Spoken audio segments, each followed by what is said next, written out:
नमस्कार, आप सभी का स्वागत कृषि परिक्रमा में। मैं हूं मुकुल शर्मा। कृषि परिक्रमा में लगातार आपको हम जानकारी देते हैं, ना सिर्फ कृषि क्षेत्र के विकास और विस्तार के बारे में, बल्कि इससे जुड़े साहित्य की बात की जाए या कृषि शिक्षा के साथ साथ जब रोजगार की बात की जाती है तो क्या क्या असीम संभावनाएं हमारे सामने हैं। आज सबसे पहले कृषि गतिविधि में आपको हम जानकारी देने जा रहे हैं पराली प्रबंधन के बारे में। जी हाँ, अक्सर जो विशेषज्ञ हैं इस बारे में काफ़ी चिंतित रहते हैं, लेकिन अगर बात की जाए खासतौर से राजधानी दिल्ली की, अमूमन हम देखते हैं कि अक्टूबर नवंबर का यानी अभी जो समय चल रहा है इसमें प्रदूषण जो है खतरनाक स्तर पर होता है। वायु की जो गुणवत्ता है वो बेहद ही खराब होती है और हालात इतने बदतर होते जाते हैं कि हमें सांस लेने में भी मुश्किल होने लगती है। ऐसे में आवश्यकता थी एक उचित प्रबंधन जो है वो हमारे किसान कर सकें। इसके लिए भारतीय कृषि अनुसंधान संस्थान ने एक तकनीक विकसित की है। जी हाँ, एक महज 20 रुपये का एक कैप्सूल है जिसके ज़रिए अब आपकी जो पराली है वो खाद में परिवर्तित हो सकती है। लेकिन इसके लिए जानना ज़रूरी कि आखिर ये जो तकनीक है कैसे काम करेगी और किस तरीके से ना सिर्फ पराली प्रबंधन होगा बल्कि जो प्रदूषण की समस्या है उसको भी हम खत्म कर सकेंगे। आइए इसके बारे में और विस्तार से जानकारी लेते हैं इस रिपोर्ट में।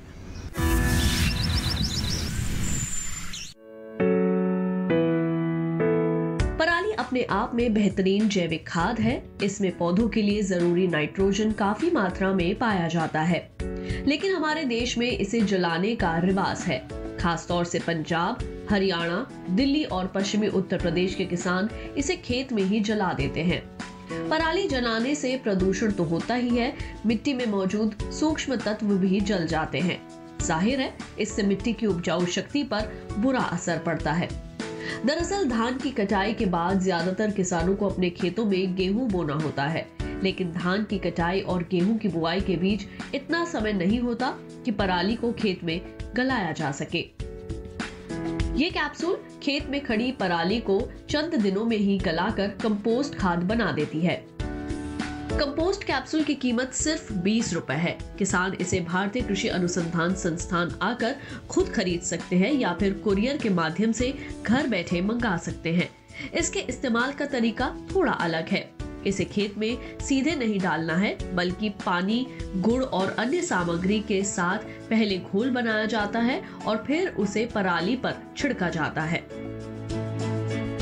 किसानों को ये सोचना है कि पराली जब जलने का समय होता है या फसल कटाई का समय, उससे पहले ही वो कैप्सूल का प्रबंध करके रखें, क्योंकि कैप्सूल लेने के बाद उनको कुछ 8 से 12 दिन लगेगा, जिसमें वो कैप्सूल को उनको तरल में या लिक्विड में कन्वर्ट करना पड़ेगा। लिक्विड में कन्वर्ट करने का तरीका बहुत आसान है। उसके लिए उनको करना ये है कि 5 लीटर पानी लेना है और उसमें 150 ग्राम गुड़ घोलना है। गुड़ घोलने के बाद उस घोल को उबालना है, अच्छी तरह से उबालना है। उबालने के समय उस पानी में कुछ गंदगी आ सकती है गुड़ की वजह से, तो उस गंदगी को छान के बाहर कर देना है।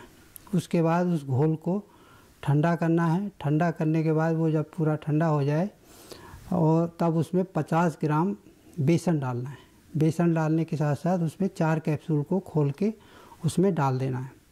इसके बाद उसको अच्छी तरह मिक्स कर लें और उसको जो घोल है उसको एक चौड़े मुंह वाले बर्तन में, ट्रे में या तसला वगैरह में उसको डाल के एक हल्के कपड़े से ढक के घर के अंदर रख दें, जहाँ थोड़ा गर्मी रहे और लोग उसको कोई भी डिस्टर्ब ना करे। इसके बाद कोई भी देखेगा कि उसमें 2 से 3 दिन के बाद उसमें एक ग्रोथ आनी शुरू होगी, मलाई जैसी ग्रोथ आनी शुरू होगी और वो धीरे धीरे बढ़ती जाएगी। तो जब उनकी ग्रोथ आ जाए 3 से 4 दिन के बाद उसको फिर वो मल्टीप्लाई भी कर सकते हैं।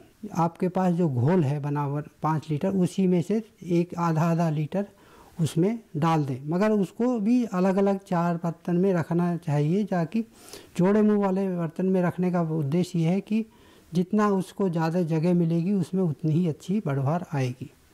तो जब अच्छी बढ़वार आ जाए, उसमें ग्रोथ आ जाए, तो फिर उसको एक हाथ में ग्लाउज या पॉलीथीन चढ़ा के उसको अच्छी तरह पानी में मिक्स कर लेंगे और उसको हम एक कंटेनर में या बड़े बर्तन में भर के रख लेंगे और इस तरह आपका घोल तैयार हो गया 25 लीटर, जो 1 हेक्टेयर के लिए काफ़ी है। कंपोस्ट कैप्सूल सिर्फ धान की पराली पर ही असरदार नहीं है, बल्कि ईख की पत्ती और इसी तरह के दूसरे फसल अवशेष को भी जैविक खाद बना देता है। यही वजह है कि पराली प्रबंधन के मामले में वैज्ञानिक इसे नील का पत्थर मानकर चल रहे हैं। उन्हें उम्मीद है आने वाले समय में कैप्सूल की मांग साल भर बनी रहेगी, जिसे पूरा करना मुश्किल होगा। ऐसे में निजी कंपनियों को भी कैप्सूल तकनीक मुहैया कराने की बात कही जा रही है, ताकि वे अपने स्तर पर इसे तैयार कर सकें। पराली प्रबंधन के लिए वैज्ञानिकों ने इससे पहले हैप्पी सीडर मशीन तैयार की, जिसके जरिए धान की कटाई के फौरन बाद खेत को जोते बिना ही गेहूं बोया जा सकता है। इसके बेहतर परिणाम सामने आए हैं और कई गांव अब पराली जलाने की समस्या से मुक्त हो गए हैं। कंपोस्ट कैप्सूल इस सिलसिले की अगली कड़ी है।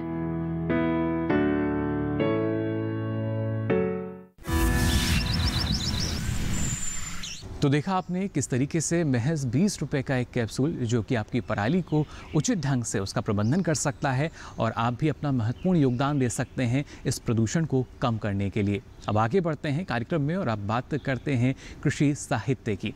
आप सभी जानते हैं लगातार कोशिश की जा रही है कि जो हमारा पर्यावरण है वो सुरक्षित रहे। पर्यावरणविदों ने अपनी चिंताएं भी जताई, सरकारें इसको लेकर काफ़ी सजग हैं, लेकिन आप ये जानना चाहेंगे कि इसके लिए भी अगर हम बात करते हैं यानी पराली प्रबंधन हम कैसे कर सकते हैं, इसके लिए भी कृषि साहित्य अब उपलब्ध है।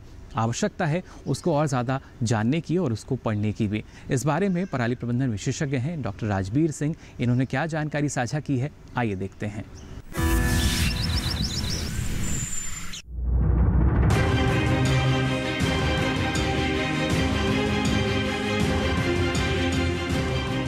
खेतों में फसल अवशेष जलाकर नष्ट करने से वातावरण में प्रदूषण बढ़ता है।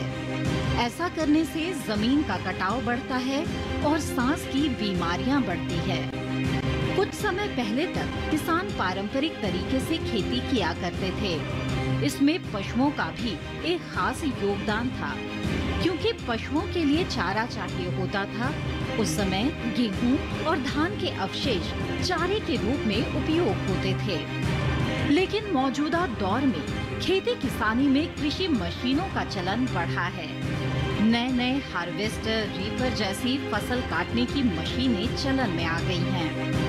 ये मशीनें फसल में फल वाले ऊपरी हिस्से को काट देती है और बाकी नीचे फसल का पूरा तना बच जाता है, जिसे फसल अवशेष मानकर अक्सर किसान जला देते हैं। किसानों को जागरूक करने के लिए एक जगह उनको बताया गया, अलग अलग प्रोग्राम किए गए। दूसरी तरफ हमने उनके ज्ञानवर्धन के लिए पब्लिकेशन का सहारा लिया। जैसे ये किताब है पराली की मशीनों द्वारा प्रबंधन, इसके अंदर हमने बहुत सरल भाषा के अंदर, किसान की अपनी भाषा के अंदर ये दिखाया गया कि किस तरह मशीन वर्सेज मशीन, जो प्रॉब्लम कंबाइन हार्वेस्टर ने हमें दी थी उसका मशीनों के द्वारा ही सोल्यूशन निकलना है। तो मशीन वर्सेज मशीन के पूरा डिटेल इस किताब में रखा गया, बिल्कुल सरल भाषा के अंदर किसान को समझाने के लिए। इन चीज़ों को हम अपने हर प्रोग्राम के अंदर बताते भी रहते हैं। इसी तरह जैसे आप देखेंगे कि happy seeder manual, happy seeder जो मशीन है उसके कौन कौन से पार्ट है, उसके अंदर क्या करना चाहिए, कौन सी सिचुएशन है, कितना उसके अंदर सॉइल मॉइस्चर होना चाहिए, उसका पूरा डिटेल इस किताब के अंदर, इस मैनुअल के अंदर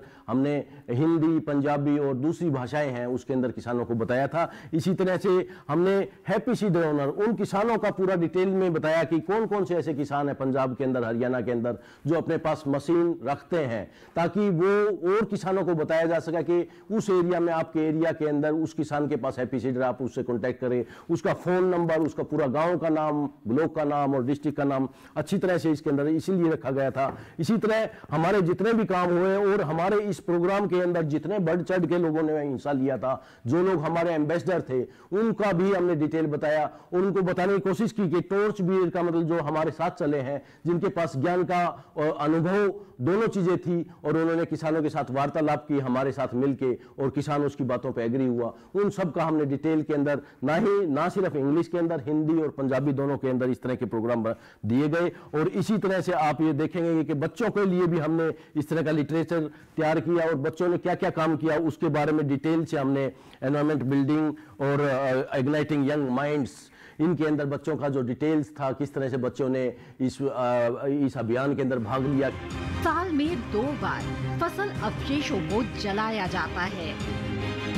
गेहूं और धान दोनों ही बम्पर पैदावार वाली फसलें हैं। अप्रैल में गेहूं की फसल तो सितंबर अक्टूबर में धान की फसल तैयार हो जाती है और इसी दौरान फसल अवशेषों को जलाया जाता है। धान की फसल कटने के बाद तुरंत गेहूं की फसल भी बोनी होती है और इसलिए अगली फसल बोने के लिए खेत भी तैयार चाहिए। हालांकि पराली को खेत में जोतकर गलाने के बाद बेहतर खाद बनाई जा सकती है। फसल अवशेषों को जलाने से वायु प्रदूषण वातावरण की निचली सतह पर इकट्ठा होता है, जिसका सीधा प्रभाव लोगों पर होता है। प्रदूषण हवा द्वारा दूर दूर तक फैल जाता है। ये प्रदूषण ग्रीन हाउस गैस उत्पादन करके मौसम में बदलाव का कारण बनता है। इतना ही नहीं, फसल अवशेष जलाने से वातावरण में खतरनाक रसायन घुल जाते हैं। फसल अवशेष जलाने से स्वास्थ्य पर भी बुरा प्रभाव पड़ता है। थायराइड हार्मोन स्तर में बदलाव होता है। गर्भावस्था के दौरान बच्चे के दिमागी स्तर पर बुरा प्रभाव पड़ता है। साथ ही रोग प्रतिरोधक क्षमता भी घट जाती है।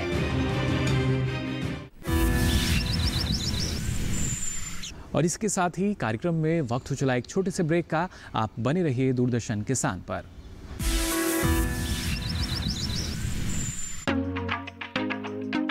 किसानों के लिए उम्मीद की नई किरण, खाद्य प्रसंस्करण, तरक्की के दरवाजे खोलता, रोजगार के नए अवसर उपलब्ध कराता, किसानों की आमदनी बढ़ाता, खेतों से बाजार तक किसानों ने की भविष्य की तैयारी।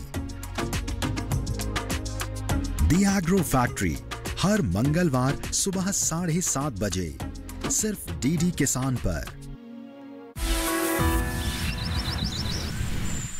ब्रेक के बाद आप सभी का एक बार फिर स्वागत कृषि परिक्रमा में। अब चलिए बात करते हैं हमारे कृषि शिक्षा खंड की।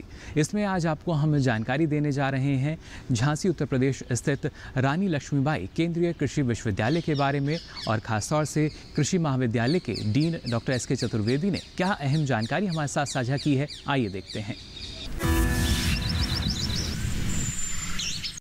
डॉक्टर एस के चतुर्वेदी, बहुत बहुत स्वागत आपका कृषि परिक्रमा में।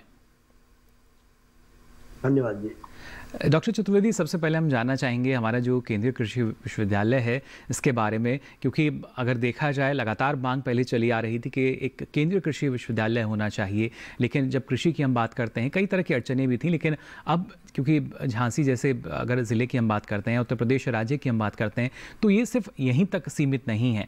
ना सिर्फ दूसरी जगह से जो छात्र हैं वो आवेदन भी करते हैं, लेकिन सबसे खास क्या है हमारे इस कृषि विश्वविद्यालय में? जैसा कि अभी आपने कहा कि कृषि विश्वविद्यालय अगर एक केंद्र सरकार स्थापित करती है तो उसका एक अपना महत्व होता है, क्योंकि उसमें हम जो भाषाएं हैं और जो हमारे प्रदेशों की जो बाउंड्रीज हैं उनसे हम बाहर आ जाते हैं जी। इसी क्रम में भारत सरकार ने रानी लक्ष्मीबाई केंद्रीय कृषि विश्वविद्यालय की स्थापना संसद का जो अधिनियम है उसके अनुसार वर्ष 2014 में झांसी मुख्यालय के रूप में की गई। और इसके जो विश्वविद्यालय है इसके हमारे कोई जो मूलभूत जो क्षेत्र थे उसमें बुंदेलखंड क्षेत्र को कृषि प्रसार और तकनीक की दृष्टि से माना गया, लेकिन कृषि में के क्षेत्र में जो शिक्षा है, अनुसंधान है, इसके और जो संबंधित कार्यक्रम है उसके लिए विश्वविद्यालय का जो अधिकार क्षेत्र है वो संपूर्ण भारत को माना गया जी। और इस क्रम में जो विश्वविद्यालय की जो धारा है 4 जो अधिनियम की उपधारा 4 और 2 के अंतर्गत विश्वविद्यालय ने 2 महाविद्यालय, पहला तो हमारा कृषि महाविद्यालय है और दूसरा उद्यानिकी एवं वानिकी महाविद्यालय, इन 2 महाविद्यालयों की स्थापना झांसी जो मुख्य परिसर है वहां पर की गई है जी। इसका कि जो भवन है उनका उद्घाटन हमारे माननीय प्रधानमंत्री श्री नरेंद्र मोदी जी ने 29 अगस्त 2020 को राष्ट्र को इस विश्वविद्यालय को समर्पित किया और इसका उद्घाटन किया। इसके साथ ही फिर दोबारा सितंबर के महीने में, अभी जो सितंबर बीता है, 28 सितंबर को पशु चिकित्सा एवं पशु विज्ञान एवं मत्स्यिकी महाविद्यालय की स्थापना के लिए जो भूमि पूजन का जो काम था वो ऑनलाइन हमारे माननीय केंद्रीय कृषि मंत्री श्री नरेंद्र सिंह तोमर जी ने उसका उद्घाटन किया है। और ये जो भूमि पूजन हुआ है ये मध्य प्रदेश के दतिया जनपद में एक फार्म है, वहां हम लोगों ने किया है। और इस समय विश्वविद्यालय के पास 287 एकड़ का करीब फार्म है जहाँ ये विश्वविद्यालय है, और 190 के करीब एकड़ के करीब जो फार्म है वो दतिया में है। तो कुल मिला के करीब 500 एकड़ का जो भूमि है वो विश्वविद्यालय के पास है। जी बिल्कुल, ये दोनों कॉलेज है। जी डॉक्टर चतुर्वेदी, यहाँ आपसे समझना चाहूँगा, क्योंकि जैसा आपने बताया कि हाल ही में और ज़्यादा विस्तार जो है वो किया जा रहा है इस कृषि विश्वविद्यालय का, और 2 कृषि महाविद्यालय यहाँ पर हैं, लेकिन खासतौर से देखा जाए अगर पाठ्यक्रमों की हम बात करते हैं, कुल कितने पाठ्यक्रम यहाँ पर संचालित किए जा रहे हैं?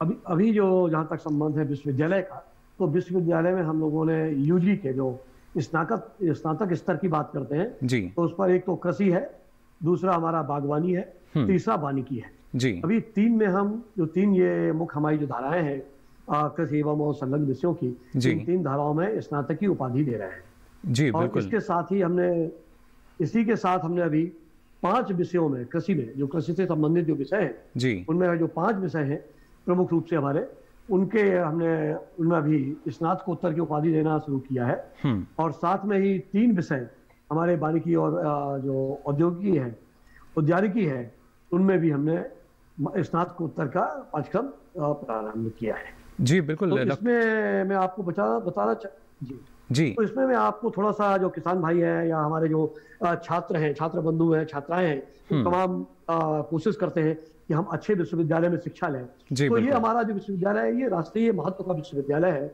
और इसकी सबसे बड़ी जो विशेषता है जो अभी आपने कही शुरू में पूछा कि यहाँ 17 प्रदेशों के जो विद्यार्थी हैं वो अध्ययन करने के लिए आते हैं। ये विश्वविद्यालय कोई केवल उत्तर प्रदेश या मध्य प्रदेश के लिए या बुंदेलखंड के लिए नहीं है, ये पूरे देश के लिए है। और यहाँ 17 प्रदेशों से विश्वविद्यालय में जो छात्र छात्राएं हैं वो अध्ययनरत हैं।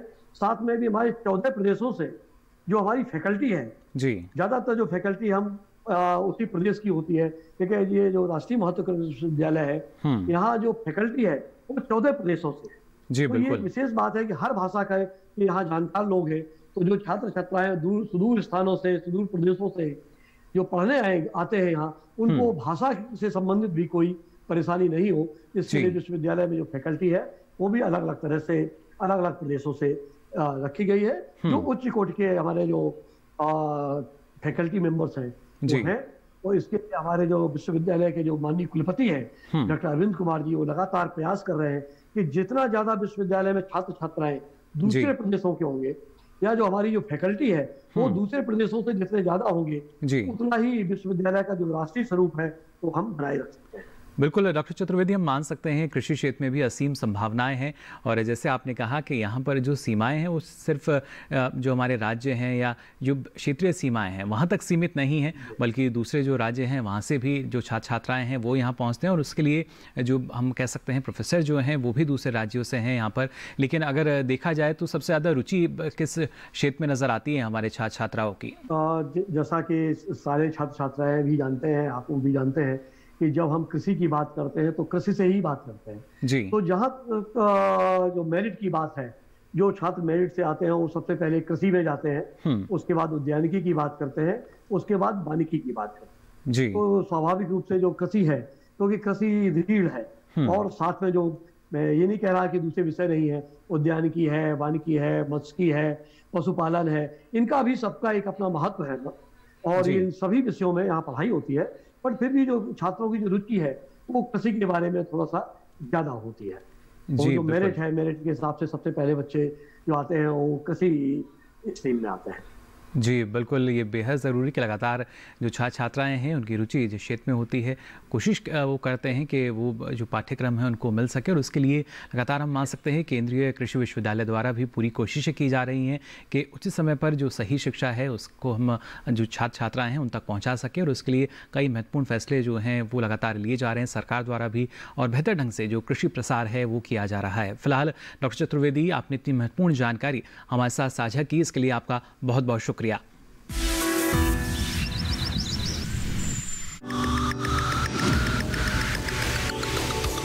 रासायनिक कृषि की अपेक्षा सस्ती दीर्घकालीन स्थिर अनाज की उपज, आधुनिक समय की मांग और जैविक खेती से जुड़े तथ्य, साथ ही साथ मल्टी क्रॉपिंग से संबंधित फसलों के सही चुनाव के बारे में जानने के लिए देखें इस शुक्रवार सुबह 7:30 बजे कार्यक्रम ग्रामीण शोधशालाएं, सिर्फ डीडी किसान पर।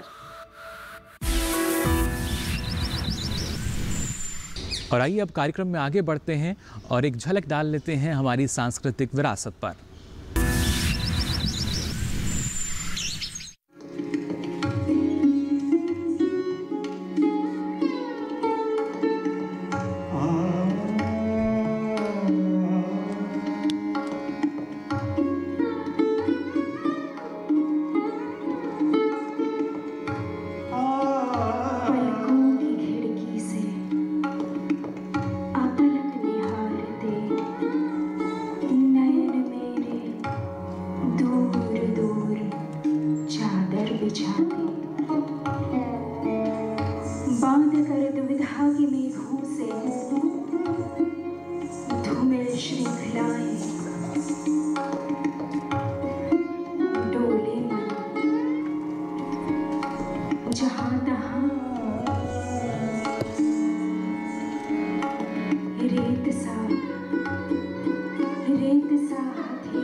अभेद दीवार सी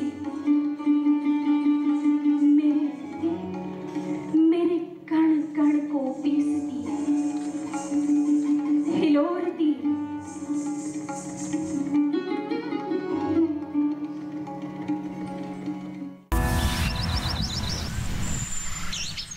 तो देखिए आपने एक सांस्कृतिक झलक। हमारी कोशिश यही रहती है कि ना सिर्फ कृषि बल्कि खासतौर से देश की जो संस्कृति है जो कि हमारी कृषि से जुड़ी हुई है उसके बारे में लगातार आपको जानकारी हम यूं ही देते रहें। फिलहाल कृषि परिक्रमा में वक्त हो चला आप सभी से विदा लेने का। दीजिए इजाज़त। नमस्कार।